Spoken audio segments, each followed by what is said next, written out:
Aucklanders are freer at last. Restaurants, movies and a cold one with your buds in an actual pub. Cheers to that. The rest of the country is glowing red or orange, so we'll head around the Motu, including Wairoa and Coromandel, to see if things are flowing smoothly. The real story behind a COVID Medivac patient who landed on Auckland's doorstep. Listen up, weekend wicket warriors heading back to the game. Beware the tweaked hammy, ripped groin and knackered knees. And the Hilton rolls out the welcome mat for pampered poochers. Are they barking mad? Don't forget, you can catch us live on Sky Channel 83.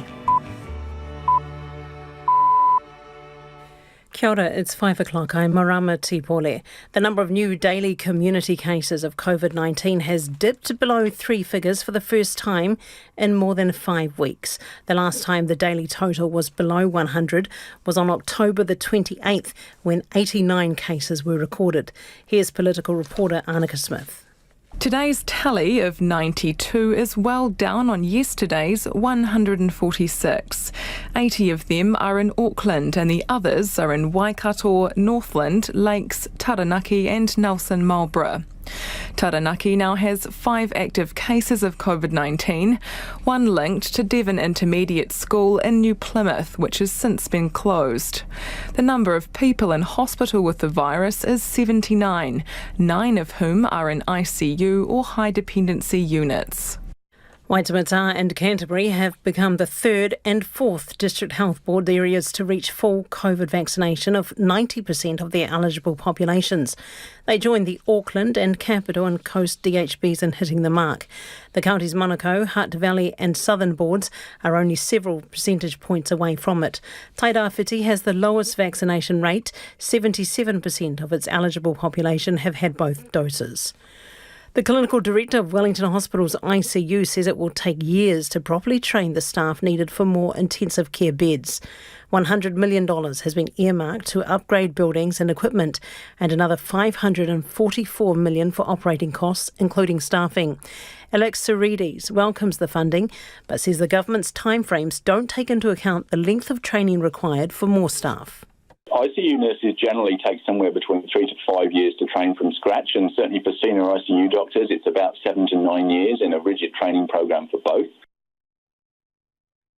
National says just a portion of the money set aside for the health restructure would have more than doubled ICU capacity. The party's health spokesperson, Shane Ritzi, says it's not clear why it's taken this long to pump the money in. He says ICUs should have been funded out of the $486 million set aside for the health restructure in the last budget. A portion of that money would have more than doubled our ICU capacity. And here we are at the end of the year having this epiphany. I think we could have made these decisions earlier and made better use of health funding. The country's courts need more time to set up the infrastructure for operating under the traffic light system. Chief Justice Dame Helen Winkelman says transitional protocols will apply until systems for rapid antigen testing and vaccine pass checking can be set up. Sarah Robson reports. Justice Winkelman says the courts need to ensure access to justice while also protecting the health of those working in and coming to court. People who don't meet the entry requirements will likely need to appear remotely. She says there are complex legislative and operational issues to work through and time is needed to do that. Until the end of January, courts in red areas will operate in much the same way as they did under Alert Level 3. In orange areas, it will be similar to Level 2. In her farewell speech, after 16 years in power, German Chancellor Angela Merkel has called for democracy to be defended. She spoke at a ceremony in her honour. Our democracy lives on the ability to debate critically and to correct itself. It lives on the balance of interests and mutual respect. It lives on solidarity and trust in the facts.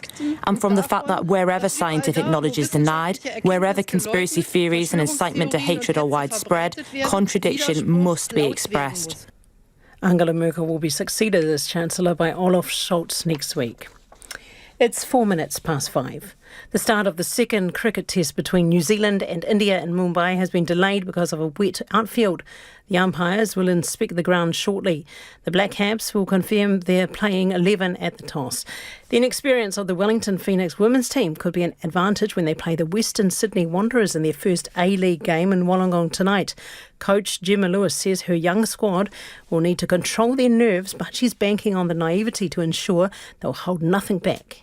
We don't really have a whole lot to lose, and that might sound silly, but we just feel like we can kind of be a lot more on the front foot. We can kind of throw everything at them and be like a bit more aggressive and forwards thinking to see if we can really kind of shake them up a little bit and disrupt them. The match, which kicks off at 7:05, is followed by the Phoenix Wanderers men's game. The Breakers basketball side have had a boost ahead of their season opener against the South East Melbourne Phoenix tomorrow night. A source close to the team has confirmed the two players who contracted COVID-19 as part of an outbreak late last month have now both tested negative and, subject to final medical checks, will suit up. That means the Breakers will have a full complement of players for the game, except for captain Tom Abercrombie, who's out with a side strain injury. And that's the news. Tomorrow morning, Sir Michael Lindsay Hogg, whose 1969 footage of the Beatles has been given new currency by Sir Peter Jackson. Mohan Dutta on the threat of an extreme form of Hinduism in New Zealand, Hindutva. And Marcus Dussault says mathematics gives us good life hacks. Ko Kim Hilaho, join me tomorrow morning from 8 on RNZ National. And now the short forecast from Met Service to midnight Saturday for Waitomore, the central high country and Hawke's Bay northwards. Cloudy periods and isolated showers. For the remainder of the North Island, cloudy with a few showers, possibly heavy in Whanganui and Manawatu this afternoon, a period of rain for tomorrow morning. Nelson, Bulla, Westland and Fiordland, periods of rain with some heavy falls in Westland. Marlborough and Canterbury, cloudy periods with the odd shower. Periods of rain in Marlborough tomorrow. Otago and Southland, showers with thunderstorms possible in Southland and Otago in the afternoons and evenings. And for the Chatham Islands, cloudy periods. It's 5:06. Ngā mihi marama. No mai, haere mai, this is Checkpoint, ko Lisa Owen tēnei. For some, it's the traffic light at the end of the COVID tunnel, but for others, things have stalled. Ironically, it's the red that's got more than 1.7 million Aucklanders moving after being jammed up for 107 days. It's brought the city back to life, restaurants and cafes open for sit-downs. Going to the gym has never been quite so exciting, and cheers to a cold one at the pub. But for other regions, the handbrake's been pulled on. The government's giving those areas a rev up to get them moving with their vaccination rates. We'll see how the traffic light's gone down around the country, but first our reporter Louise Tanuth and camera operator Marika Habazi on Aucklanders stepping out of a lengthy lockdown. Freedom at last for Tamaki Makaurau. A red light usually means stop, but in this city, after 107 days in lockdown, it means go. Go out, go and see your friends, go to the gym, just get going again. It's amazing. It's been such a long time to be with friends and reconnecting and not be in a kitchen cooking for the kids and the husband all day long, so it's fantastic. And get going they did, filling out the booking spaces at Cafe Hanoi in the CBD, with owner Krishna Whittaker happy to be rushing to prepare for the hungry punters. She also owns Zuzu Dumpling Bar and San. She says they've used the time in lockdown as best as they could. We actually had 3 new menus starting, so I was exhausted by the end just from overeating for the day. And talking about, how we can engage with customers when they can't see our smiles. But now it's not just about the food anymore. There's the vaccine certificate to get in place too, and a checking process. I am still trying to figure out what to do with some of the spare tables that we have because of the restricted dining. We've got some outside because we've got a new outside area at Cafe Hanoi and up at San. But again, where do we store them at night? Do we have to rearrange the restaurant each day? So at the moment, I'm trying to figure out how long it takes us to set up. With the red light on, Auckland Viaduct has come back to life too, with diners at Soul Bar and Bistro enjoying the return of some normality. Great to be back around good friends and nice atmosphere and people in business. We've just been so looking forward to this, you've got no idea. Commercial and events manager Olivia Carter says it's great to be back open, but it's far from business as usual. I guess if you were to walk past now, you'd look at Seoul and go, oh wow, they're busy, well done them. But if you come inside is completely empty, the bar is completely empty, so it really is less than half of what we would normally have here on a day like today. They're doing multiple sittings today to try and get as many people through their doors as possible. They've also had to put extra staff on for checking vaccine certificates. She says while it's good to be back open, she's frustrated they haven't been included in the government's new voucher scheme. It's just yet another kick in the guts to the whole sector. So, it's a mixed emotions day, really. Also cruising by reopened eateries was the new leader of the opposition. We've got work to do, but let's get on. Got a bit of work to do, but we're voting for you. Thank you guys, appreciate it. I appreciate it. No, very kind of you. Enjoy your dinners today, eh? Christopher Luxon saying Auckland shouldn't be in the red zone at all because the health system's not under pressure and the vaccine rates are high. And he says the government's voucher system has missed the industry that suffered big time under lockdown. I mean, it doesn't make any sense to me. I mean, we've got a major problem with the hospitality and accommodation sector, which have been strategically and structurally really impacted. The stories are actually really quite heartbreaking of these businesses in terms of their ability to operate properly.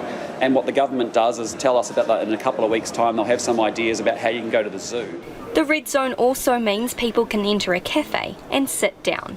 At Mojo Cafe, Huni Chase had a busy day pumping out flat whites.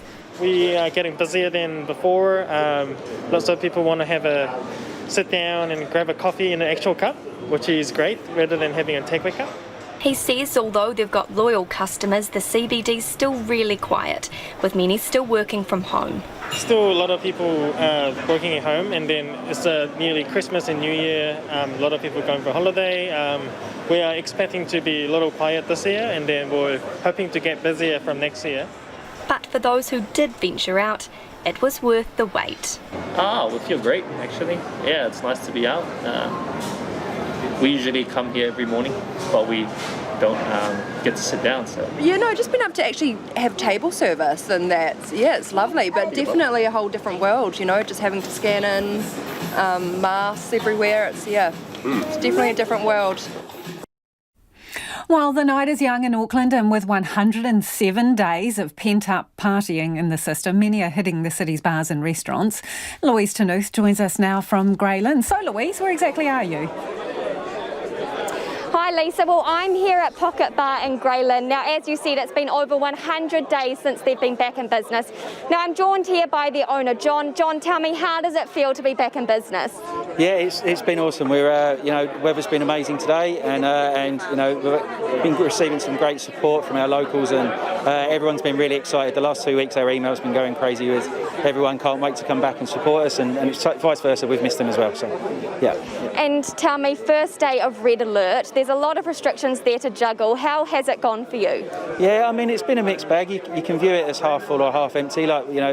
We'll take 100 people if that's what we can do, but it's very restrictive on our ability to trade, and you've just got to make the most of it. It's our reality for a while, and you just approach it in the most positive way that you can, but it's not ideal. Yeah. Are most people responding pretty positively to that vaccine pass? Have you had much pushback from customers on that? No, everyone's been pretty understanding of it, and I think they know that hospitality's obviously in a tough spot at the moment, so I think that we're getting a lot of sympathy, and people are really sort of trying to work with us as much as they can. So yeah, but as I said, that's first day and everyone's only had 2 drinks, so we'll sort of see how it goes to everyone. So, yeah. And tell me, looking ahead to that summer season, usually some of your busiest times, how are you faring without those large Christmas bookings, looking ahead to, say, February, April? Yeah, I think that the popular sort of misconception is that now that we're open, everything's fixed and we're back to normal, and it's far from the case. I mean, we've got a heavily restricted trading period over Christmas, followed by everyone leaving for sort of January. So yeah, we're still in a really tough spot, but it's just trying to stay positive and work with it. But the government support drying up in a week's time is going to make it really hard. Yeah. Thanks so much for your time this evening. Well, Lisa, as you say, the night is still young here, so I think we'll leave everyone here to it and let them soak up that first day of red alert. Thanks, Louise, and what an absolutely stunning evening in Auckland it is. That was Louise Tanuth joining us live there from Grey Lynn. And if you were listening to Louise's story on radio, do go online. The video will be there for you to check it out. It is 13 minutes past 5 and you're with Checkpoint on RNZ National. Kia ora rawatu mo te whakarongo mai. E haere aki nei, we'll head to Wairoa, where the town's low vaccination rates have left it the odd traffic light out in Hawke's Bay. Some northern businesses are refusing to stop serving unvaccinated customers, instead adapting the new traffic light framework to serve everyone. The region is the least vaccinated in the country and is still 6,500 doses off being 90% partially vaccinated. But as Nita Blake-Person reports, the move to the red light is the nudge some need to get protected. It was a red-hot Friday to kick off Northland's move to the traffic light system, but with many of the region's residents still unvaccinated, the vibe was more blue for some businesses. At 8:15, our shop was completely empty. Cara Hosnak from Whangarei Cafe Hello Pickle shut not long after opening today, feeling deeply uncomfortable about the use of vaccine passes. We'd come across a few of our regulars and passport past them, and then we'd received a couple of private messages of people, I guess, a little bit disappointed to not go too much into it. We just realised we'd sort of made a mistake, that the general consensus is people feel a bit ostracised and separated by this move, and we just wanted to rectify it pretty much as soon as possible. She reopened not long after, shifting to a takeaway option through the cafe's window. Customers were lined up at lunchtime today, many congratulating the business for their stance. Hosnak says the response has been overwhelming. Very unanimously positive, and even I get a bit teary about it because I was so anxious this morning, and it sort of just turned it around, you know. About half a dozen other cafes in central Whangarei are steering away from vaccine passes and opting for takeouts. Chris Diath is the owner of Bukiboo Ice Cream and Benny's Sandwich Deli and says they're still within the guidelines. For us, we've decided to go contactless and takeaway, so it still allows everyone to come in, but we're going with the government guidelines on doing contactless takeaways, and people can come on through the store like a walk-through, and they can collect it. We've got all the social distancing measures in place to keep everyone safe. It was the only option they felt their business had. It really came down to us in the heart of what our businesses were, and they've always been a place that we've wanted to brighten the city. We've wanted everyone to feel included, and so when we came back to those core values, the traffic light system only really left us one pathway to go with at this stage. The Chief Executive of North Chamber, Stephen Smith, says he's come across several businesses which are not operating with vaccine passes, including trade suppliers. The demands on their service, on their time and their people is quite different. You know, they've got a lot of tradespeople calling in there. There do seem to be perhaps a slightly higher percentage of tradespeople that are not vaccinated, so obviously very difficult for them to adopt a full vaccine pass. And despite Northland having the lowest vaccine rates in the country and 16 active COVID cases in the region, he's thankful people are being flexible about the new rules. I'm heartened that a number of businesses are thinking along the lines of doing everything they can to make sure that the unvaccinated are not prejudiced against in terms of coming in and taking up any of their services or the products they have on offer. The framework's still settling in for the North Whangarei Mayor. Cheryl Mai says people are just getting used to it all. We've got a central library is for a vaccine pass only because it has a cafe contained within it and they're choosing to do the vaccine pass, whereas our branch libraries are open to anybody and everybody. So all of these little nuances of how people are interpreting the rules and also applying the rules are changes. She says the anti-vax messages are still clear online and towards some council staff. People are on edge. There are some people that this is impacting badly, and I feel for them, and we need to be really supportive of people's decisions, whatever they are, and the aggression from one side to the other really must stop. That does worry me. But today's red light shift has been the nudge some people needed to get their vaccine pass. Ryan David and his partner Jasmine were at an Onarahi pop-up clinic where Jasmine was getting her second shot today. Yeah, not too bad. Yeah. I am absolutely terrified of needles, so I was dreading it, but I knew I had to come and get it done. Ryan says it wasn't an easy decision to get the vaccine, but ultimately it was about their family. My kids, my family, and I work out there I work out there on the roads and stuff as well, so just for the community as well, sort of thing, eh? Many in Northland hoping the new restrictions on the unvaccinated will prompt more people to get their jabs. Homai o whakaro, we would love your feedback. Nō reira, anei nā kaupapa mō te hōtaka nei. If you're in Auckland and you've gone red, let us know about your adventures today. What did you most miss that you managed to get done? And vaccination passes, how is it working for you wherever you are in the country? And what do you make of businesses opting only for takeaway or contactless transactions to avoid having to use the vaccination pass? Pātui mai, text me 2101, tweet us at Checkpoint RNZ or send us an email, checkpoint@rnz.co.nz. Wairoa has been left behind at the traffic lights with the rest of Hawke's Bay in orange. It's stalled in red. Just 74% of people are double dosed in Wairoa compared to 83% for the Hawke's Bay DHB. Our reporter Tom Kitchen joins us now live from Wairoa. Tom, what's the mood been in the town today? Kia ora, Lisa. Well, it's an absolutely stunning day. Beautiful, gorgeous day here in Wairoa in Northern Hawke's Bay. The mood in the town has been quite mixed. Some people are really supportive of the vaccine pass, others are a little bit more hesitant. They feel like they're discriminating. One place I went to, actually, someone put on a red wig to kind of get people in a good mood and start celebrating, being in the red light. Now, I'm here with Esther Wainohu, who's been doing a bit of mahi around getting people vaccinated. Esther, can you tell me where we are today? Kia ora. So we're next to the Te Wairoa Hopupu Honengerenga Mātangiro River. Right, and we're here also by the Water Ski Club as well. So what have you been doing at the Water Ski Club today? So today we've been doing vaccine passes. We've been printing people's vaccine passes out, we've been laminating them and sending them away with their vaccine passes. Ka pai. So you've also been doing a bit of mahi, I understand, on social media and things like that to try and get people vaccinated. So what have you been doing in that space? Yeah, so we've been using our whānau to try and promote vaccinations to their whānau or to those that will look at it and say, oh, I know that person, I can see what they're doing, so I'm going to do it too.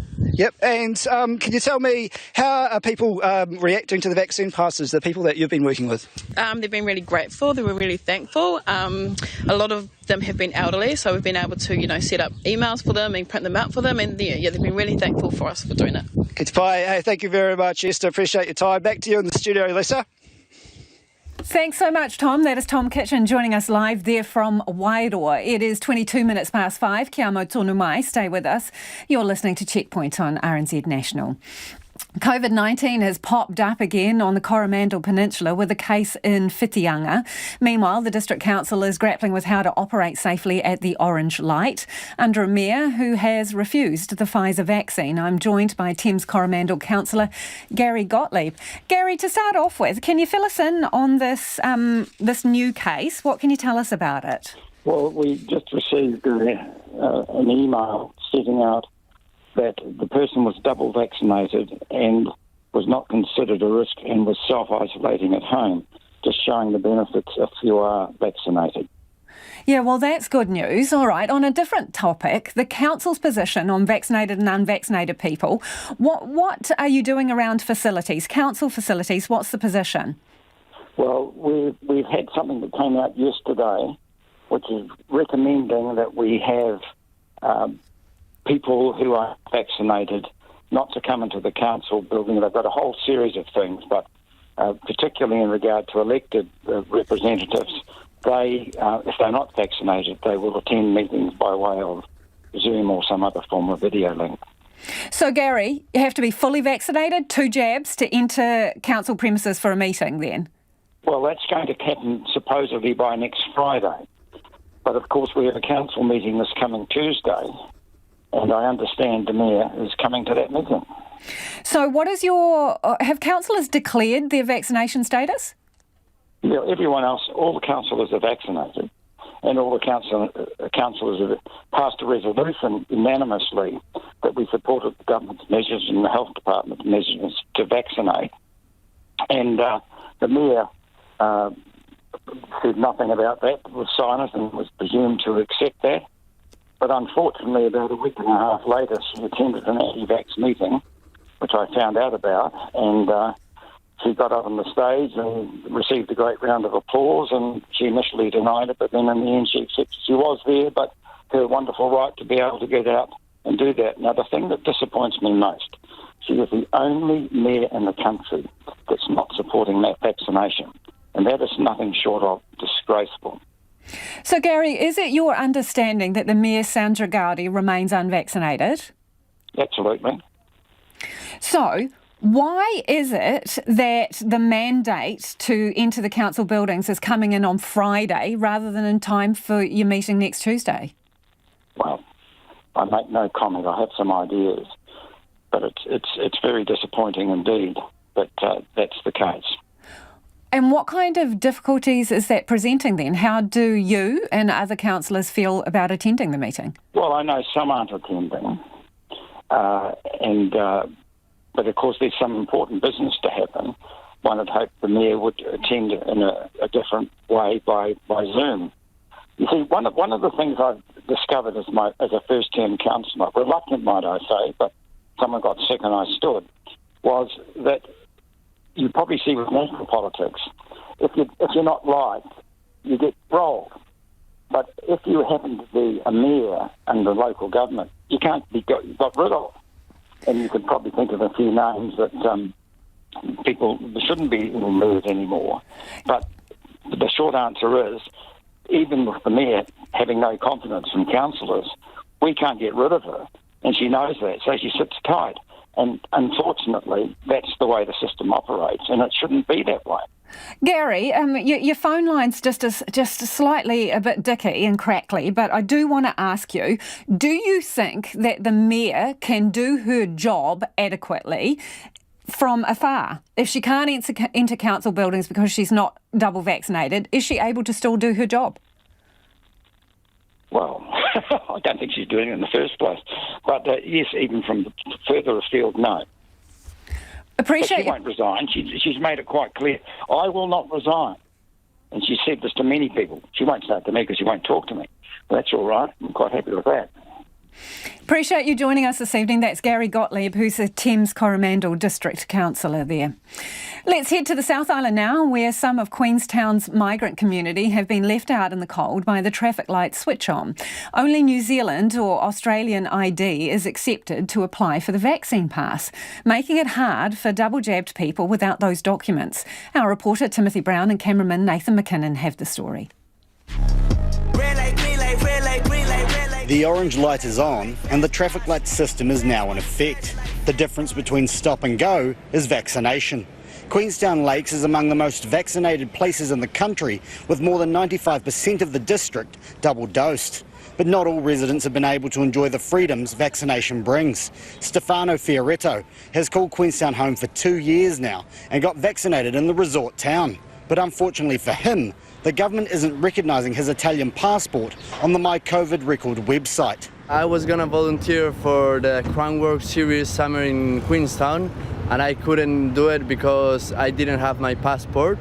I got my 2 vaccines and now I have to get my passport, but the problem is that in the page of the government you only can get the passport having an Australian or a New Zealand ID. He says he's carrying proof of his vaccinations with him, but it isn't enough under the traffic light system. I got my proof of vaccine here, and yeah, that was not enough to just get and help and volunteer in Crownworks. Jenny Golding, who owns the Captain's Restaurant and Crew Room Bar, says it's a bit of a problem in Queenstown. There's still a lot of people having difficulty getting their pass because they're not New Zealand or Australian citizens and they can't just go online and do it.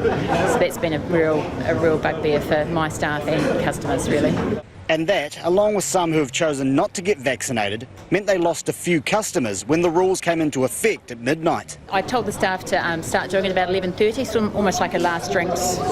We had that half-hour drink up, so if they didn't have their vaccine pass that we could scan, we were going to have to ask them to leave at midnight because that's when the rules changed.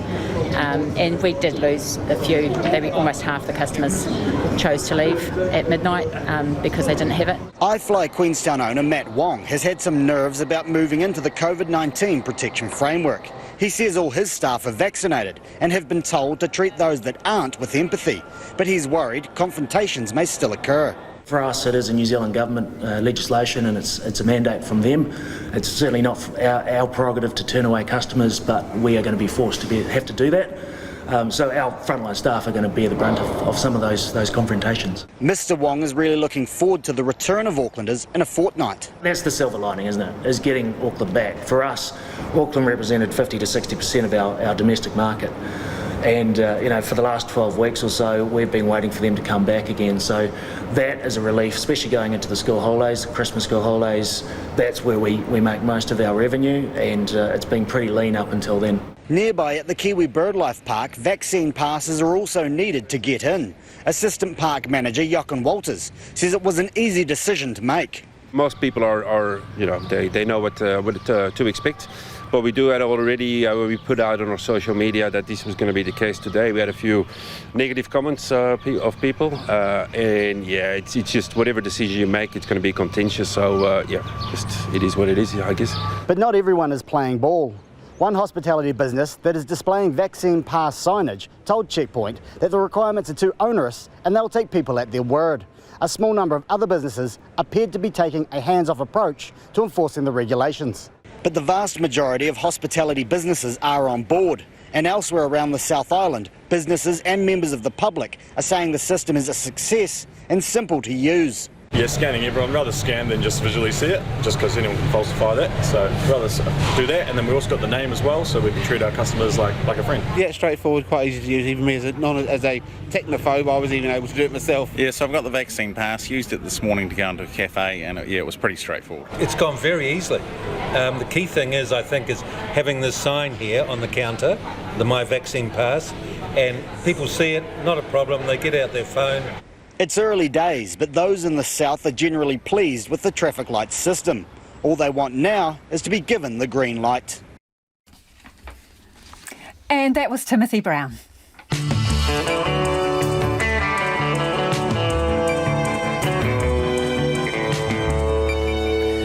Kia ora e te iwi e haere ake nei e a Checkpoint, the COVID Medivac patient that some senior health officials did not want. Auckland Uni law students joined the battle to get benefit deductions paid back, and the big old sheep that's sharing his adventures on social media. Homai Ofakara, love your feedback on anything you heard on the program this evening. Let us know how you are going in the traffic light system. You can text us on 2101, tweet us at Checkpoint RNZ, or the email address is checkpoints@rnz.co.nz. It is time now for the headlines. Ko marama anō tēnei. Thank you, Lisa. The number of new daily community cases of COVID-19 has dropped below 3 figures for the first time in more than 5 weeks. The last time was on October the 28th, when 89 cases were recorded. Today's tally is 92. As Auckland opens up under red in the traffic light framework, the region as a whole has reached 90% of its eligible population fully vaccinated. Waitemata and Canterbury have become the third and fourth District Health Board areas to reach full COVID vaccination of 90%. Western Bay of Plenty Council has decided to not ask for vaccine passes, saying it's a pragmatic decision to ensure public services are available to everyone. And after public criticism, the Upper Hutt City Council is reviewing its controversial policy to not require COVID vaccine passes at swimming pools and libraries. The clinical director of Wellington Hospital's ICU says it will take years to properly train the staff needed for more intensive care beds. Alex Sirides welcomes the government's more than $100 million funding boost for ICU, but says the timeframes don't take into account the length of training required for more staff. National says just a portion of the money set aside for the health restructure would have more than doubled ICU capacity. The party's health spokesperson Shane Reti says it's not clear why it's taken this long to pump the money in. Christchurch City Council has released 4 new images showing the preliminary design of its $500 million multi-purpose arena in the CBD. West Coast Emergency Management is monitoring Westland over the weekend. as a heavy rain warning is issued. And the US has reinstated a controversial migration policy under which asylum seekers must return to Mexico while waiting for their applications to be processed. A British aeronautical engineer says he's pinpointed the likely location of a Malaysia Airlines passenger plane which disappeared after leaving Kuala Lumpur in 2014. Those are the headlines. Our next news is at 6. Ngā mihi marama, no mai hoki mai. This is Checkpoint, ko Lisa Owen tēnei. I feel like we should have, I don't know, a drum roll or something. Ko taku hoa inai ko Nona Peltier, who joins me in the studio. Yay, I'm here. You are here. Happy red light, day, if we can say that. Red light day? Yeah. So, should we talk about dairy farmers? They're headed for a record milk payout as strong demand and tight supply holds up. So, what's it going to mean for the economy, and what about consumers? Are they going to have to pay more? Yeah, well, consumers should be prepared to pay more. In fact, before I came into the studio, I did a quick check to see how much butter will cost because, of course, Christmas is coming, baking season, that sort of thing. And you can still buy butter if you shop around for about $5 for a block, or $7 if you're not as careful. So it's really gone up. Yeah, big difference. So you can still shop around and get a deal, but you can imagine that the prices aren't going to stay at these levels. They're going to move up because dairy prices have. So the season's payout is now estimated. This is Fonterra. They're looking at a forecast season payout of between $8.40 and $9 a kilo. That puts the midpoint at $8.70. Now that beats the midpoint, the payout rather, that they did back in 2013 of $8.40. So that's a record payout for farmers. So while farmers will be happy, the economy is going to get a $13.2 billion contribution from that level of payout. With the money go round. That money go round. Well, actually, it will probably be more than that because everything will cost a bit more. People will be spending more, so that money just goes through the economy. And of course, needless I say, the New Zealand dollar is down, so that's always a big bonus for exporters as well. And since we export so much of our dairy, you can expect even a boost from that. Look, the New Zealand dollar is at 67.9 US cents, so we've dropped down below that 68, and that's because the Australian dollar has bottomed out as well. We've gone down with that. But we're holding steady against the Australian at 96 cents, 51.1 pence. And the local top 50 index, we are defying gravity here because there's been some weakness that we're seeing overseas as people are concerned about what's happening with the variant. But we ended up 6 points, 12,677. And that's where we are for the week. Thanks, Nona. Ka kite, Nona Peltier joining us in studio today for our business news. Now, Checkpoint can tonight reveal Counties Manukau DHB initially declined to accept a COVID-positive patient from Fiji. And the Director General of Health, Ashley Bloomfield, questioned why Australia wasn't asked to take the woman. Documents released under the Official Information Act shed more light on the mad scramble between health officials and DHBs in July to make special arrangements for the United Nations employee to travel from Suva to Auckland for critical treatment. The woman was released from Middlemore last month after 76 days in hospital. The trove of emails and texts give further clues about the role played by the former Prime Minister and ex-UNDP boss Helen Clark. Our reporter Nick Trubridge is outside Middlemore Hospital and joins us now. Nick, tell us some more about the rush to accommodate this official from Fiji. Yeah, well, as you've mentioned, Lisa, a real rush it was. We're talking health officials here and at the Ministry in Wellington, coming up with everything really from transport plans, of course, to get that person from Suva to Auckland, and then, of course, treatment plans while they were here as well. You mentioned also Ashley Bloomfield questioning why this individual was coming to New Zealand instead of Australia. Well, the documents also reveal, and I'm talking lists of texts and lists of emails, correspondence like that, they reveal that the reason was Geneva got involved. We are talking the highest levels of the UN who decided that New Zealand would be the best place for this individual to come, Lisa. And so there was a U-turn in the end by health authorities on this one?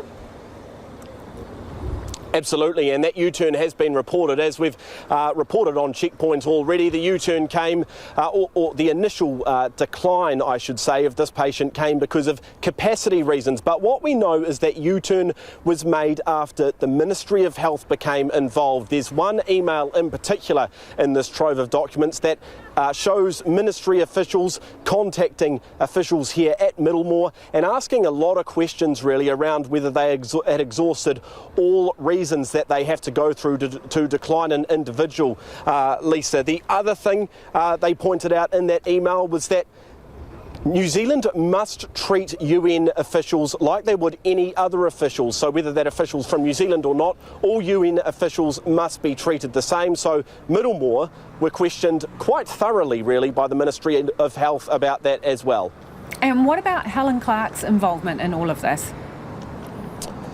Yeah, well, the Ministry's really been at pains, Lisa, to point out to us that Helen Clark did not make the decision and did not ask for this Medivac to Auckland to take place. But what they have said, or what the documents do show, is what I should say rather, is that Helen Clark was involved in this. She had her fingers all over this, whether it's phone calls to ministry officials, keeping them updated, or Ministry of Health officials, keeping them updated on where things are at. We've also got a text here from Ministry of Foreign Affairs staff saying they understand Helen Clark has been working the phones. The other thing is we know Helen Clark was calling Nanaia Mahuta about this. Of course, the Minister for Foreign Affairs. She has previously come on our show and come on other RNZ shows saying that Helen Clark did not influence her decision, but what is clear is that she was very involved in this.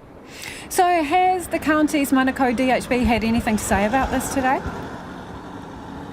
Yeah, we've spoken to the county's Manukau DHB comms team. We wanted to know particularly why that decision to initially decline this Medivac was reversed. We wanted to talk to Pete Watson, who is the Chief Medical Officer of Health. Failing him, we were keen to talk to Margiapa, who is of course CEO of Middlemore Hospital here in Auckland. They have declined to comment. Lisa, the other person that is key to all this, Helen Clark, we asked her on a number of occasions today whether she could talk to us. We haven't heard back from her either.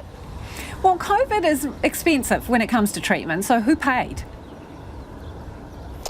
Yeah, well, it appears the UN paid for the actual treatment itself, Lisa. We haven't got absolute confirmation of that, but we do have a document showing the UN did pledge to pay for this treatment. What we still don't know, though, is how much all of this, I'm talking organising the treatment, organising the transport costs, which of course fell on Ministry of Health officials and New Zealand health officials generally, how much all of that costs. So we're not sure of the ultimate costs. And people at home might be asking, why is this so important? This person clearly needed treatment, so why couldn't they come to Middlemore? What's the issue here, really? Well, to give this some context, Fiji, as of today, has had 52,000 COVID cases. To put that in even more context, New Zealand has had just over 11,000 cases of COVID, Lisa. And you'll remember when this was happening back in July, we had people coming out of the woodwork, people like human rights activists, really questioning why this individual deserved what would appear to be, going off these documents, special treatment when there were so many others in Fiji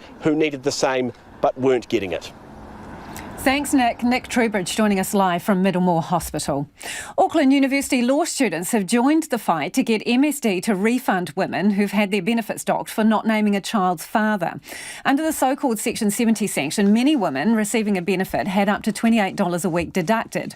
There were exemptions to the rule, including cases of sexual assault or the risk of violence, and insufficient evidence to prove who the dad was. Last year, the government scrapped the sanction, describing it as morally wrong. Now, MSD has been proactively reviewing some cases, while other women are left navigating a complicated system solo. But for the first time this year, Auckland University has been running a social welfare law course with some students working with beneficiary advocates to get sanctions reimbursed and creating a template that others can use. Associate Law Professor Hannah Wilberg explains.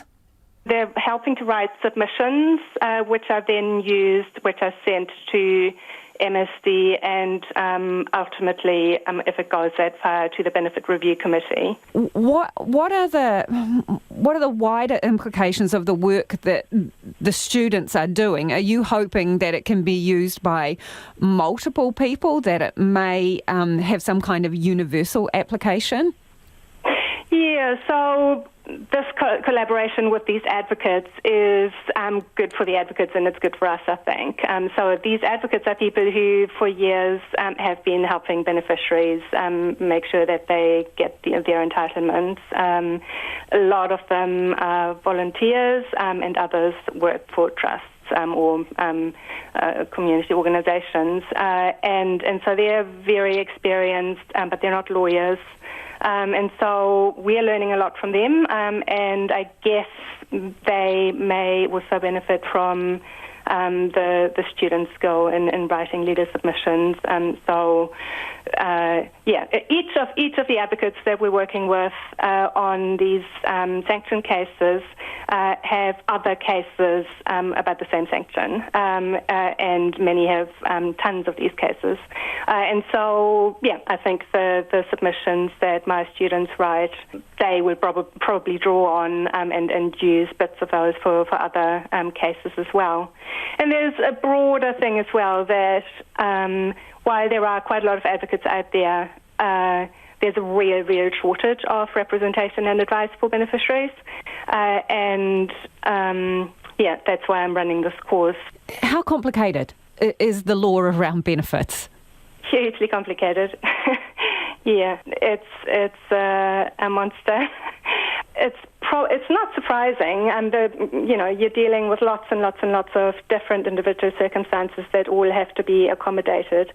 The only thing I suppose to say about how complicated the law is that it could be slightly less complicated. It could have slightly fewer little rules and qualifications and exceptions, etc., if the system as a whole was a little bit more generous.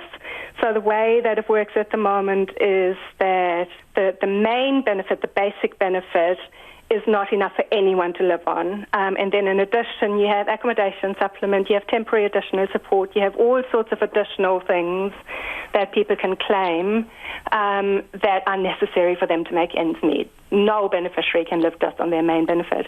And so because everything is so tightly targeted and so tailor-made, that means a million decisions are made all the time, and all of these little circumstances have to be provided for, and it is fiendishly complicated. Yet we expect lay people who are in a vulnerable situation and sometimes very desperate for help to navigate it. And they clearly can't. That was Associate Professor Hannah Wilberg. The law students prepared submissions on behalf of an Aotearoa mother of 3 who on and off over 2 decades had her benefit docked for refusing to name the fathers of children. And as a result, her case has been reopened by the Ministry of Social Development. She says at the time, Work and Income didn't explain there were ways to avoid the sanction, and she did name the 2 fathers but was told she hadn't provided enough proof and should get paternity tests, but the men lived overseas. And she says it was her kids that suffered. At that time, when it was getting deducted, it was bad enough just barely scraping with the rent, paying the rent with what I was getting paid. I mean, just that little bit would have helped to at least get a bit more food for the kids. I mean, it was really tough. It was hard. It was a struggle. Well, the thing was, every time you walked in to ask them for extra help, you were looked at as a nobody, or you were trying to scheme off the benefit. And it made it difficult for myself. And I've spoken to other beneficiaries where we all sort of felt like they didn't want to help us out. How did it make you feel when you went in there?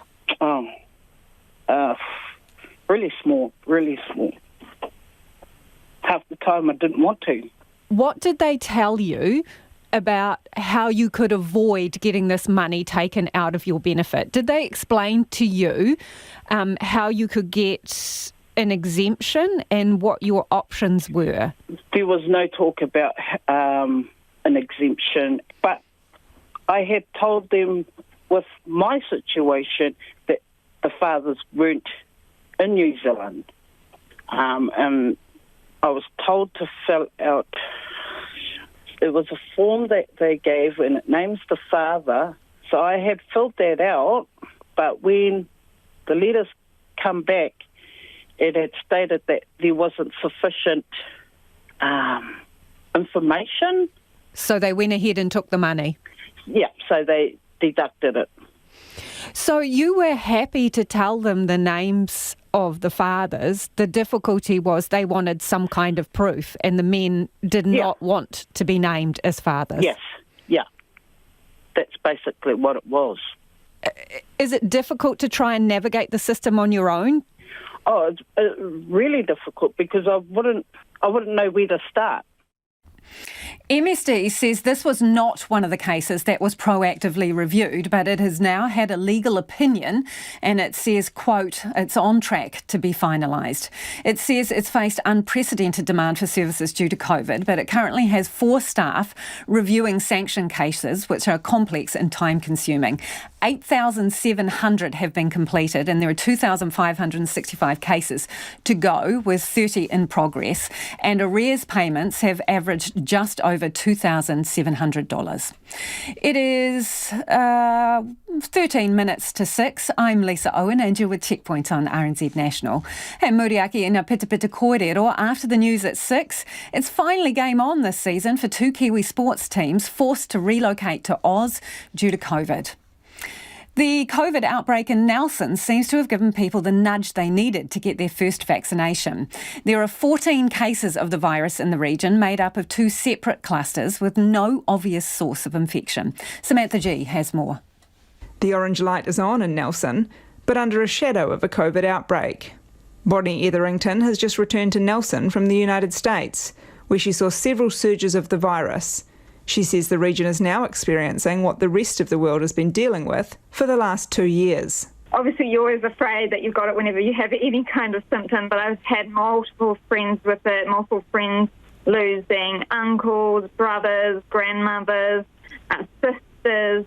She has unvaccinated friends and was worried for them, just as she was worried for those who were vaccinated but had underlying health conditions. Just over a month after leaving MIQ, COVID arrived in Nelson. You know it's coming, right? But it's still pretty demoralising, and how fast it seems to be spreading in Nelson. I know several people who are close contacts with the cases, and that happened much faster than I think they ever expected as well. So, yeah, it's, not surprising, but depressing. The current vaccination rates in Nelson are just behind the national average, with 85% fully vaccinated and 92% having had a single dose. In Whittaker, Donna McLeod says the cases are a much-needed reality check. We've lived in this kind of wonderful security of having so few cases in the South Island that there's almost this kind of, does COVID really exist? Is it really just a flu? I think until you see it in your own community and until you know somebody who has COVID or whose whānau is affected by COVID, that's when you're going to start believing. She's worried there hasn't been enough planning for how people will support each other when the virus does spread through the community. I'm not sure what to do if one of my people do get COVID and are isolated at home. Who do I contact? Where are the support systems for those things? In a small town like Whittaker, I'm Māori, so I'm expecting that Te Piki Oranga and Māori services have plans, but what are our wider support systems? Nelson Bay's Primary Health General Manager Charlotte Etheridge says since the first case was announced, people had been diligently getting tested if they had symptoms. It is right on our door, and just before Christmas in the summer months, so it becomes a little bit more real for all of us, and particularly that younger population. And we do really want to make sure we stay as safe as possible over that time. The positive cases may have had a positive impact. Figures show at least 1,200 people got their first dose this week. Listen up, Wicket Warriors. There's potential danger looming, and this time it is not COVID. Sporting Aucklanders are being unleashed this weekend after 107 days in lockdown, with hundreds expected to hit cricket pitches around the city. But a warning from ACC, and by that we mean the Accident Compensation Corporation.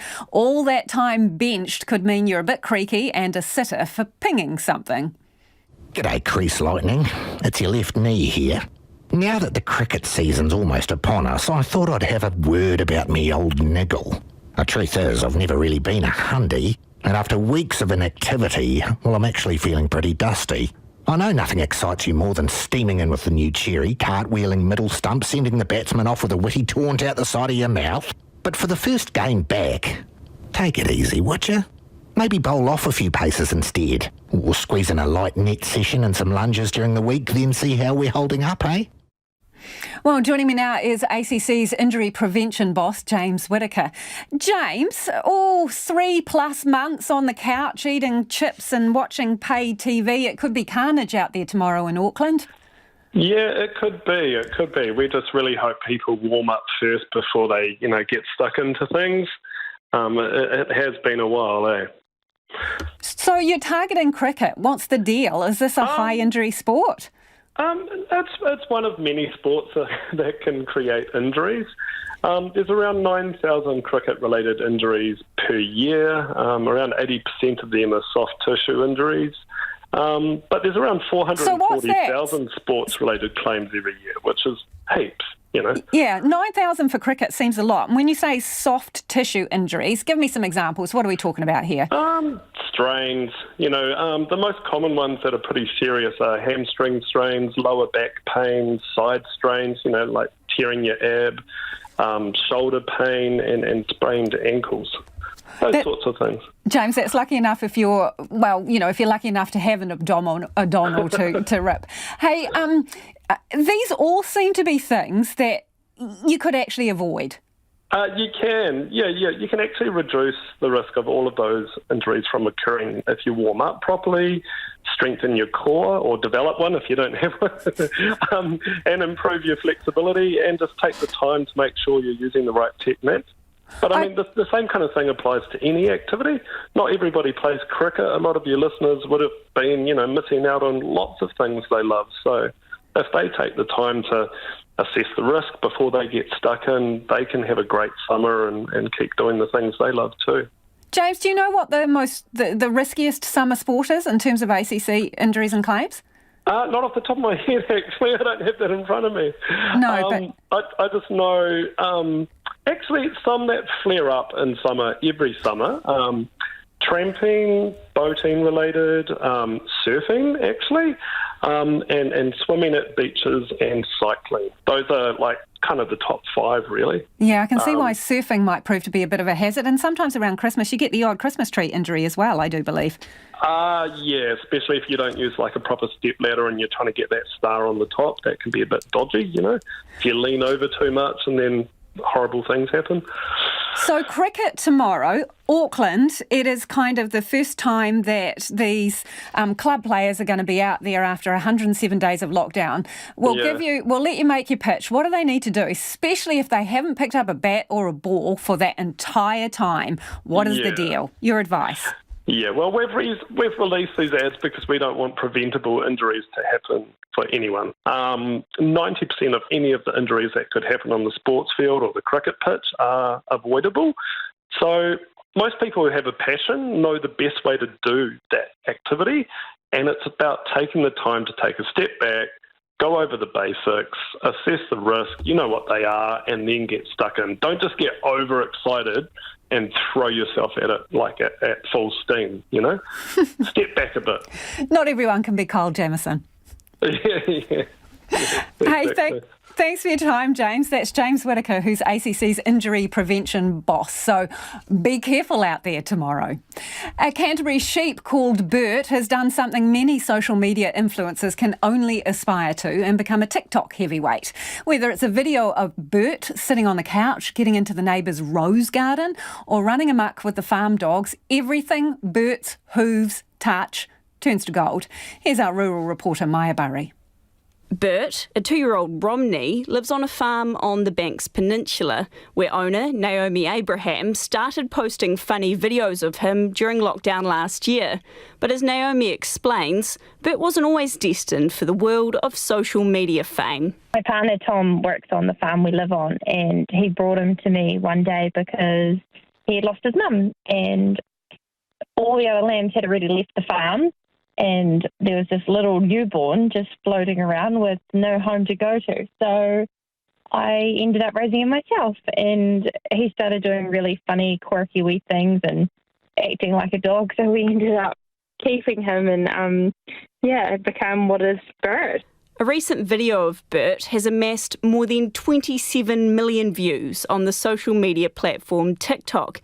And while Bert's star power might puzzle some, Naomi says he's a very special sheep. I think a lot of people aren't used to seeing a sheep in or around a house or just hanging out with dogs, or they're not used to seeing a sheep in a pet setting, I think, more in a farm setting than a pet. But Bert's also quite a character. Like, I live on a farm with a lot of sheep, and there's something different about Bert.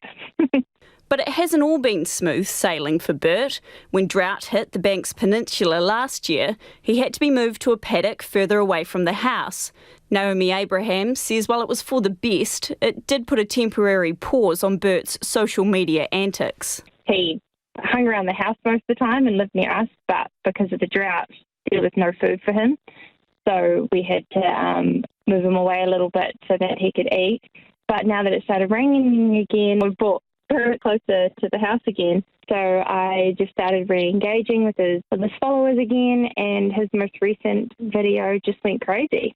And while there's no big plans in the pipeline for Bert, Naomi hopes some of his future work on social media could help promote the wool industry. Bert has to get a haircut every year, and why not turn it into something? So that would be a cool plan to do. But apart from that, it's just making people laugh. I just love sharing Bert with the world, and I'm glad people enjoy him and love him as much as I do. And you can find some photos and videos of Bert the sheep on the RNZ website. You really should check him out. He's gorgeous and he's huge. Some feedback now on the vaccination certificates. This person says, Robin's got in touch to say, I love my vaccine pass and finally being able to sit down in a cafe restaurant without the threat of the unvaccinated exposing me to increased risk. Cafes refusing to use certificates alienate the greatest percentage of their clientele by not providing safe spaces. And on the other end of the spectrum, Frank says, shout out to the businesses choosing not to discriminate people based on their vaccination status by going contactless.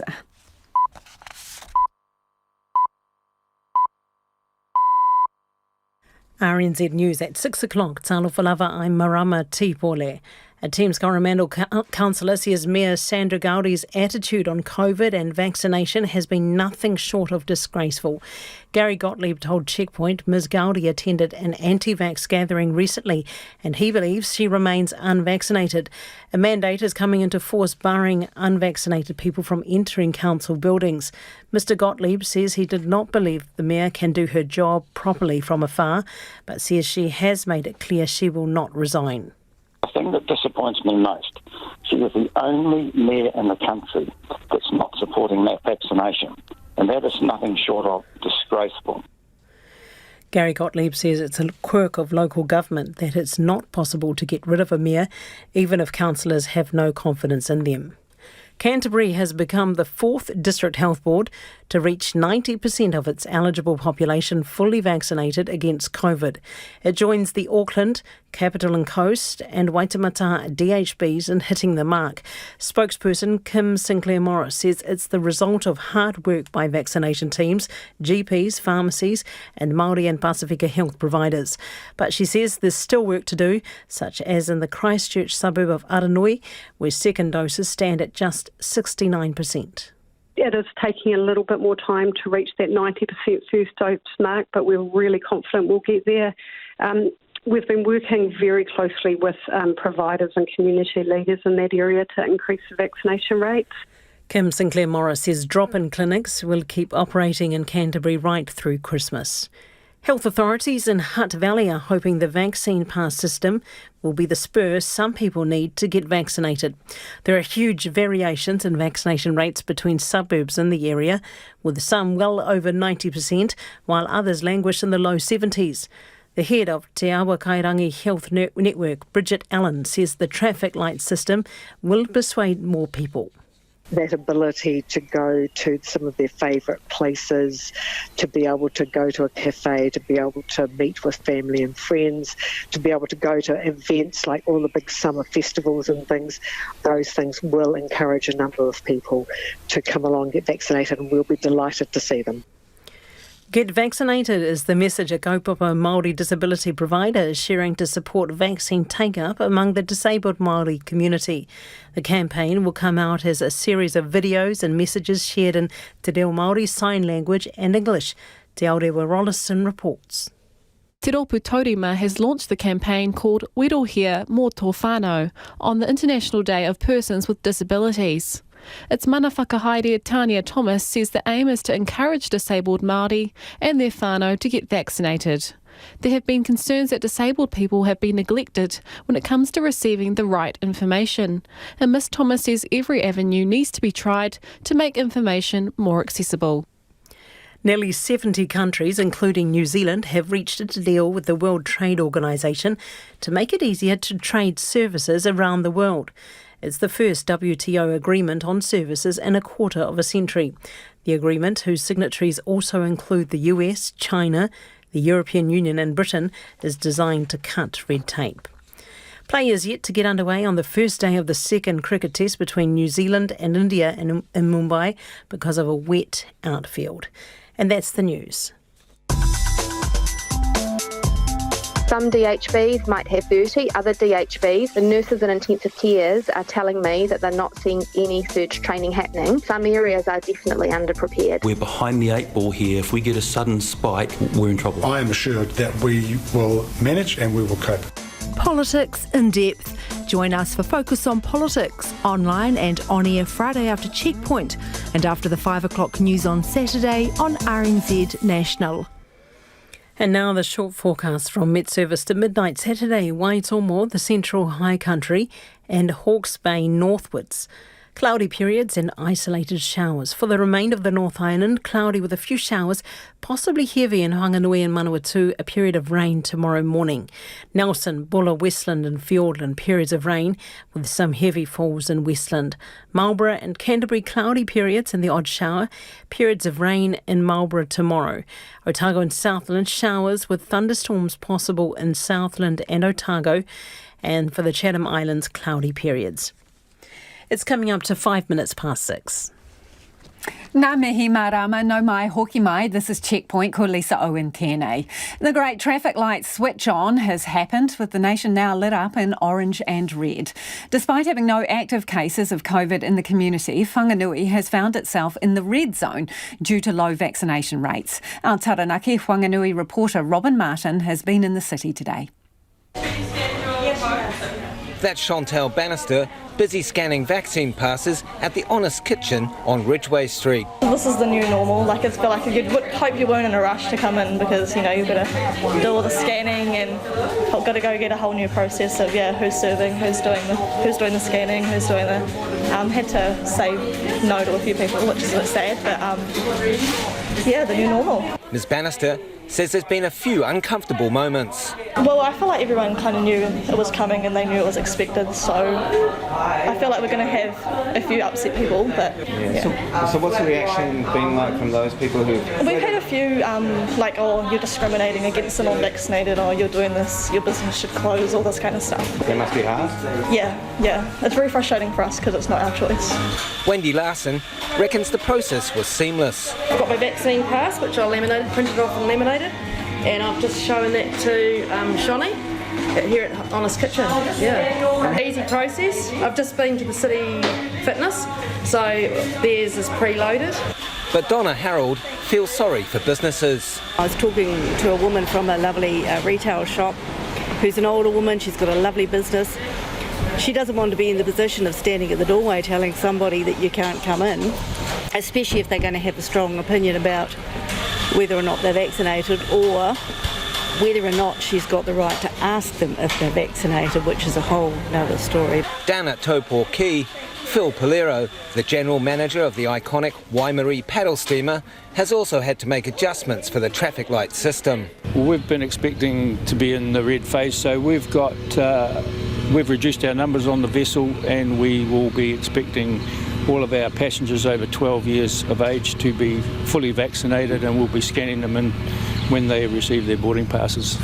Passenger numbers will drop a third from 90 to 60, but otherwise it's almost business as usual. They can't visit the engine room is the only difference on the vessel, and our pigeon posts that fly back from further up the river. Generally the customers would be able to handle the birds, and we usually get some young passengers to do that. At the moment we're not, simply because it creates squeeze points, I guess, for want of a better term. Mr. Polero says he's received a number of cancellations, but those customers had understood the rules were out of his hands. On Victoria Ave, Whanganui residents were divided on whether the city should be in the red zone. If they think it is good, I'll go with the flow. There's been nothing here. I don't reckon we should be in red. Oh yeah, we're in red because people here don't want to get vaxxed. It was not unexpected. We should be in an orange setting, and I don't believe we should be in red. I don't like it at all. I don't like being restricted. There's no music, and I love music. Can't go to any shows, can't do any music, can't do any dancing, can't do anything. I think we're going to be in the red zone for a long, long time. The traffic light settings are due to be reviewed in 2 weeks' time. And over in the Bay of Plenty, most of the region's moved to the orange light, but some businesses have chosen to do things differently. Leah Tebbit reports. Everyone supported us for all these years, and I think it's so unfair that now we have to turn people away for their personal health decisions. That's Shana McAlligot, owner of the Nourished Eatery in Tauranga, who is providing her customers with a takeaway experience under the new framework. The Bay of Plenty District Health Board area hit its first 90% milestone at the beginning of this week, but only 82% of the population has received both doses. Miss McAlligot believes she'll pick up new customers as a result of her decision. We are getting a window installed here so that the unvaccinated can go to the window and then the vaccinated can go inside, just to keep everyone happy, I guess. Around the corner, hairdresser Sydney Gould is welcoming the new system, but hopes there will soon be a way to store clients' data within the app. It's kind of annoying to have to ask the client every single appointment, can I scan your passport? Down the road in Te Puke, owner of Marigold Cafe Justin Bruning is doing the painstaking task of standing outside, checking each potential customer has their pass. He's been met with some abuse, some who didn't realise the traffic system was now in place and didn't have their pass, and some loyal customers who have had to say goodbye. A few people that have been coming here every day since we've opened have said that they can't come back till it's sorted. So it is a shame, and it's really hard because you want to make money, that's what you're in business for, but we can't afford to run it differently at the moment. Te Puke is the last big town in the Bay of Plenty in the orange level. Whakatane, Apotiki and Kawerau districts are all in red. Te Puke florist owner Murray Howell says it's been confusing deciphering the difference between red and orange and what that meant for his business. Now that it's actually come into place, we're starting to settle and realise where we actually are, but it was freaky yesterday not knowing, people saying one thing and people saying another thing, and I was going backwards and forwards, and I was just really starting to freak myself out, thinking, am I doing the right thing? Western Bay of Plenty Council have decided not to ask for vaccine passes. Mayor Gary Webber says it's a pragmatic decision to ensure public services are available to everyone. By the very nature of local government, we have to keep many of our operations open. I mean, if somebody, as I said, comes into wanting a building consent or those sorts of things, registered dogs, and we've got to process them because we've got a legal obligation to do those things within X number of days. Mr Webber says pools and libraries will also be open, as it's easier to take a blanket approach to all their services. And let's get to your feedback about how you're doing in the traffic light system. This person says, no wonder Northland is in trouble. Of course, unvaccinated people should be at a disadvantage. They put others at risk. Another listener's got in touch to say RNZ needs to start a swear jar arrangement, but for traffic puns. I'll let you in on a secret. You probably get more money from a swear jar. I think we're almost out of the traffic light puns, so you could be safe from here on in, but no promises. And another person says, I'm immunocompromised and the traffic light system simply makes me feel safer. This one's interesting. I didn't know it was a New Zealand passport or a birth certificate only, this person says, for getting a vaccination certificate or citizenship. I'm a non-driving UK citizen, New Zealand resident, so no online pass possible. Waited in a phone queue for 1.5 hours yesterday and gave up. That's not great, is it?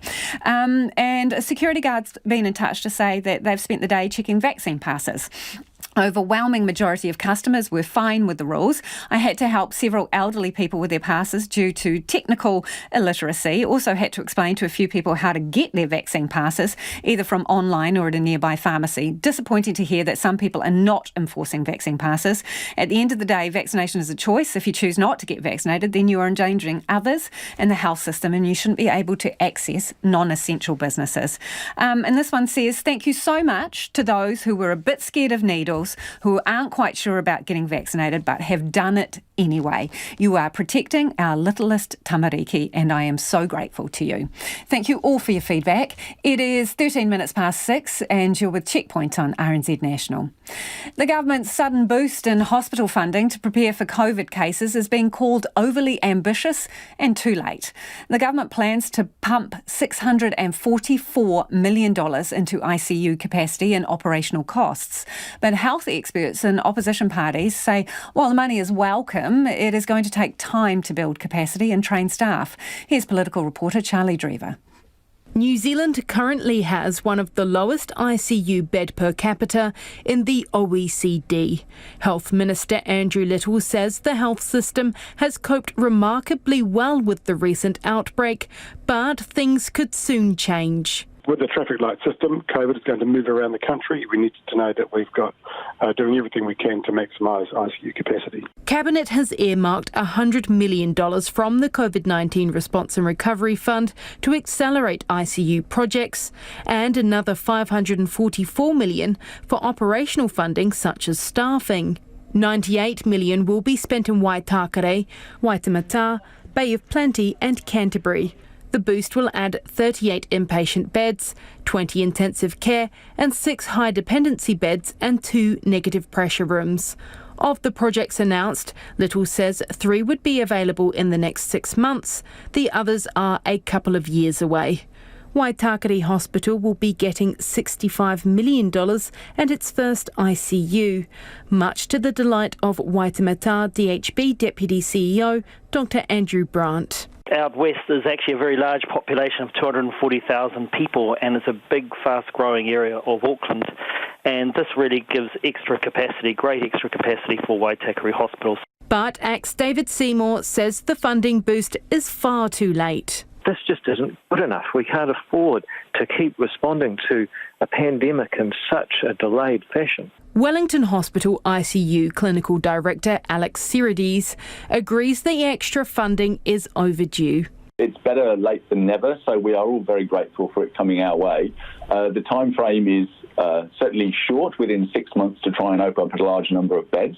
And the biggest issue is going to relate to, obviously, infrastructure being built takes time, and staffing those beds, recruiting, training is longer than the time frame of 6 months, which is where we're currently looking at. National's health spokesperson Dr Shane Ratty says given the time pressure, the government need an implementation plan and quickly. He says the government also needs to look at where there is most likely to be an outbreak and where ICU capacity is marginal, such as Tairāwhiti, Lakes, Whanganui and Northland. I would choose those areas because when you've got a small number of ICU beds like that, it doesn't take much of ordinary business as usual to take one of those beds, you know, the non-coronavirus stuff that's giving us that 70 to 80% occupancy rates already, regardless of positive coronavirus cases, and suddenly your ICU capacity is significantly reduced. But overall, he says this could have all been avoided earlier in the year by repurposing some of the money being used for the health restructure. A portion of that money would have more than doubled our ICU capacity. And here we are at the end of the year having this epiphany. I think we could have made these decisions earlier and made better use of health funding. However, he says you can't look a gift horse in the mouth, even if that horse has already bolted. It's finally game on this season for two Kiwi sports teams forced by COVID to relocate to Australia. The Wellington Phoenix women's football side kicks off tonight in Sydney. More on that shortly. But let's start with basketball. We're joined by sports reporter and commentator Glenn Lama. Glenn, it's a bit of an understatement to say it's been a bit of a rough season for the Breakers so far, with COVID hitting their touring squad. And they've got their big season opener tomorrow night. So where are they at? Well, kia ora, Lisa. Yes, we've got a couple of players players who have tested positive, 9 in their touring party in all. Now, I can reveal that both players, subject to final medical checks, and those include a chest examination, a blood test, both are available to suit up tomorrow night. That's quite interesting. Both have tested negative. One was apparently badly affected by the virus but has now recovered and has trained with the team. The other is still in completing his last day of a 10-day self-isolation, but apparently he's been training the house down in his room, so he hasn't been able to get with his teammates yet, but apparently both of them are going to be good to go. So do we know who these players are yet? No, they've not been officially named, and the reason seems strategic. The Breakers don't want to give any heads up or tips to their opponents tomorrow night, the Southeast Melbourne Phoenix. But I understand these two players are what you term starting 5 players. So it will probably become apparent during the game tomorrow night. Both have not trained much, as I just mentioned, and aren't likely to be on court for as long as they normally would be. So realistically, what are the prospects for them tomorrow? Well, who knows, really? I mean, the team's coach, Dan Shamir, owner Matt Welsh, have been badly hit by this outbreak as well. Both won't be courtside, so they've lost a couple of senior figures there. They've had a warm-up game cancelled. They've had a request for this game tomorrow night to be postponed, rejected by the league. So it's been another tough start or pre-season for the Breakers. But, you know, they might roll their sleeves up and get it done. Who knows? So, I mean, how much does it matter that the team coach is not there and the owner is not there? Well, Modi Maor is the assistant coach. He's the assistant coach. He's taken over for tomorrow night. He is deemed to be a very good assistant coach, knows the game like the back of his hand, has a good relationship with the players. So I think that might not mean too much in terms of impact on the team with Dan Shamir out, and they like Maor and they respond to him nicely. So we'll see on that. Matt Welsh generally kind of lurks in the background, so his absence tomorrow night probably won't mean too much on the team's performance. Given the situation with COVID at the moment, right, and now that teams are starting to play more and they're going to start travelling more as well, the Breakers' experience is probably going to be repeated, isn't it? We can expect more of this. Yeah, it seems inevitable, doesn't it? I mean, we've got the Ashes starting soon. We've got other, major sports in Australia in their off-season at the moment. The football is going on at the moment as well. It does seem inevitable as now we're getting used to living with the virus, that the virus will breach teams' defences. I mean, let's be honest here, Lisa, every single one of these 39 people that with the Breakers touring team, all of them had been double vaxxed, yet the virus still got in there and has had a big impact on certain individuals. So I think we're going to see more of this to come for sure. OK, let's move to Wellington Phoenix, the women's team. How big a deal is this? Yeah, this is big for New Zealand women's football. I mean, nationally, New Zealand's been really struggling in recent years. They've lost 8 in a row until they beat South Korea on Tuesday night. So we've been slipping off the pace. So something had to change. And in partnership with the Wellington Phoenix, New Zealand Football have launched this women's team. So it's a really good innovation and in addition to our women's game. And it's going to be very crucial in developing a lot of younger players and getting them ready for international football. And we're seeing this in this Phoenix team here too. A lot of the under-17 stars that finished in the semi-finals of the last under-17 World Cup are in the side today. So 14 hard games of football to come against some decent opposition is just going to do them the world of good, Lisa.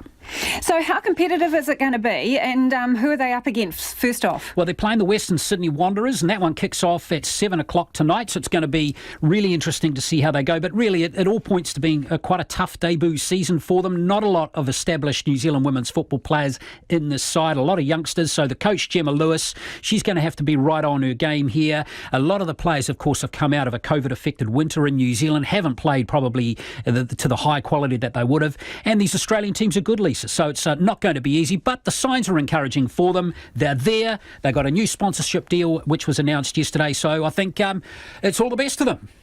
Hey, and Glenn, after 107 days lockdown in Auckland, all the weekend sports warriors are going to be out there doing their bit this weekend as well. Yeah, it's great, isn't it? I mean, it's good to see community sport back. Of course, we can't have big crowds for big events in Auckland for a while yet, so it probably reinforces New Zealand cricket's decision not to have any international games in the Auckland region this summer.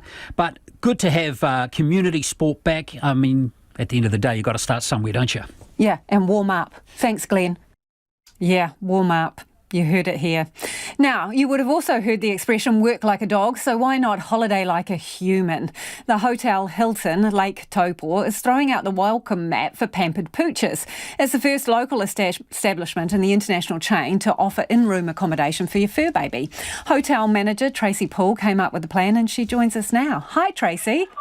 Hi, Lisa. How are you this evening? Very well. Why did you decide to invite people to bring their dogs to the Hilton?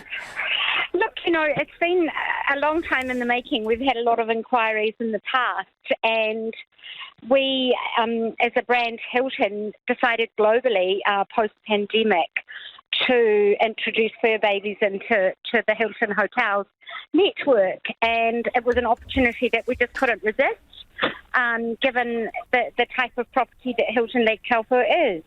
So has COVID had something to do with it? Because, you hear anecdotally a lot of people got themselves pets during that time. Absolutely. It had a lot to do with it. And apparently, the amount of people that have got pets, during the pandemic is incredible, and it all contributes to that sort of the well-being and fun factor. So that it's just an extension of that.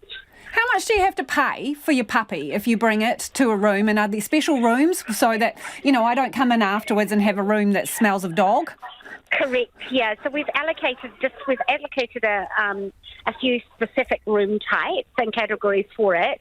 And just on that note, what we do is we actually fully shampoo the room pre and post the stay. So the carpet and the furnishings get fully cleaned and throughout that process. So there's no fear of staying in a room where there might be traces of it. Yeah. And cost-wise, you're looking at around $150 extra per stay. And are all dogs welcome, Tracy, or what's the deal? Look, we don't. We're not discriminating against any dog. We are finding that most of the dogs that come are the smaller dogs, but we have a weight, a size limit of 36 kgs, and up to 36 kgs is welcome. But we found pretty much it is the smaller dog that seems to be the ones that people love to travel with. Tracy, if we can get down to the nitty-gritty here, dogs poop, what's the deal? Yes.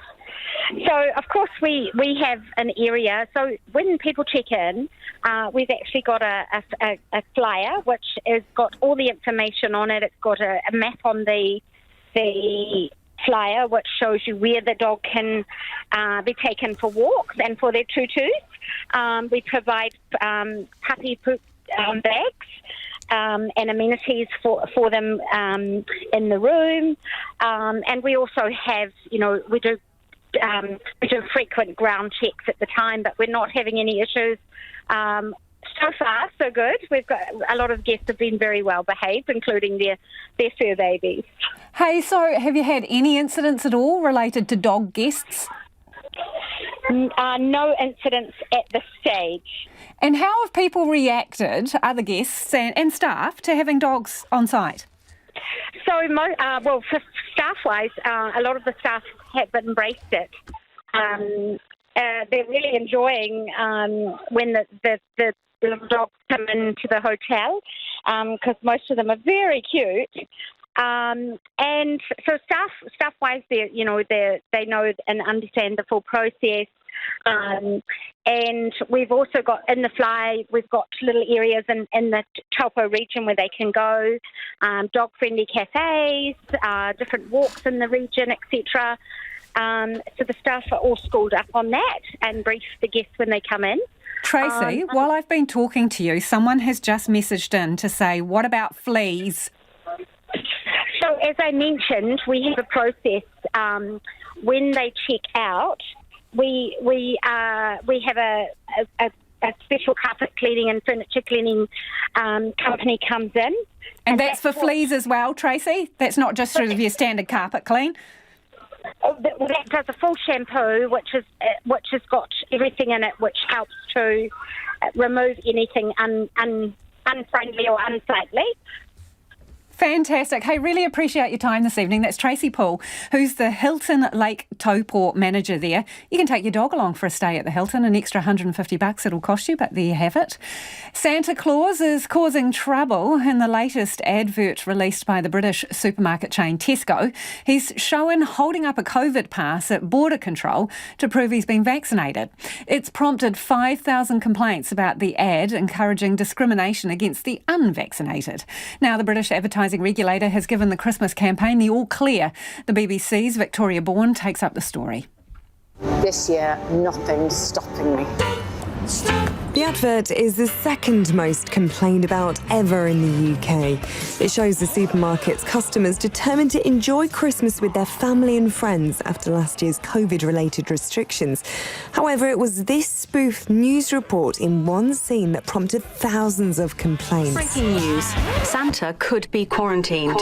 Father Christmas is then shown presenting his COVID pass at border control to prove he's been vaccinated.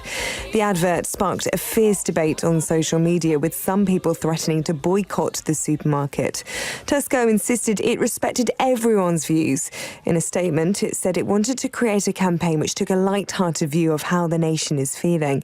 However, Jonathan Gabai, a brand psychologist, said the company's advertising team would have known it would be provocative. The PR people would have known exactly what they were doing. Controversial adverts have always been around. They've got away with it because creatively it's quite cute. If they would have gone any harder, I think it could have really fallen flat. The Advertising Standards Authority said it understood people may disagree with the coronavirus vaccination programme or find the advert in poor taste. But Tesco hadn't broken any rules. The regulator concluded that most people would recognise it as a humorous reference to international travel rules. And before we head off some more of your feedback, someone says, I'm more than happy to disclose I'm fully vaccinated. I'm definitely not happy about my date of birth being exposed to all and sundry random cafe staff and patrons via the scanned vaccine pass. What happened to privacy or personal information only being able to be viewed by those who need it? Surely a valid tick would be enough. Other people have raised that as a security concern as well. And this one, it is a mischaracterisation to say the vaccine passes create discrimination. The lowering of restrictions we have is earned by a massive widespread vaccination. The non-vaccinated have earned nothing. Nothing is their reward, says this listener. Hey, thanks for joining us today. Have a wonderful weekend wherever you are in the country and whichever traffic light you're sitting at. Thanks for joining us. RNZ News headlines at 6:30. Thames Coromandel councillor Gary Gottlieb says Mayor Sandra Gowdy attended an anti-vax gathering recently and he believes she remains unvaccinated. Queenstown tourism operators have largely got behind the vaccine pass system and are looking forward to the arrival of Aucklanders in a fortnight.